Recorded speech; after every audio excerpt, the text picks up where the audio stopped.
sağ zolaq boşdur, düzdürmü? Bəs niyə biz sol zolaqla hərəkətimizi davam etdiririk? Çünki qarşıda sağ zolaq təxirə düşəcək. Bax, 2 zolaqdan ibarət tunel hal-hazırda oldu, 1 zolaqdan ibarət. Yəni bizim hərəkət etdiyimiz hissə 1 zolağa çevrildi, düzdürmü? Hansı zolaq yoxa çıxdı? Sağ zolaq. Biz sağ zolaqla hərəkət etmiş olsaydıq, bura gəlib çatanda yol verməli olan biz olacaqdıq.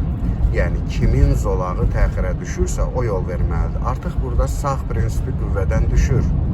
O demək deyil ki, sağ zolaqla hərəkət edən nəqliyyat vasitələrinin zolağı təxirə düşür deyə bir balaca sürət artıraq. Biz onlara yol verməliyik, çünki onlar bizim sağımıza düşür. Xeyr, sağı yandırırıq.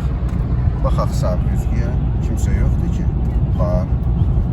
Bu avtomobil keçdikdən sonra yanaldıq sağa, söndürürük dönmə siqnalını və davam etdiririk. Aydın oldu. Yəni onu da mən necə müəyyənləşdirdim Leyla? Çünki yolu əzbər tanıyıram.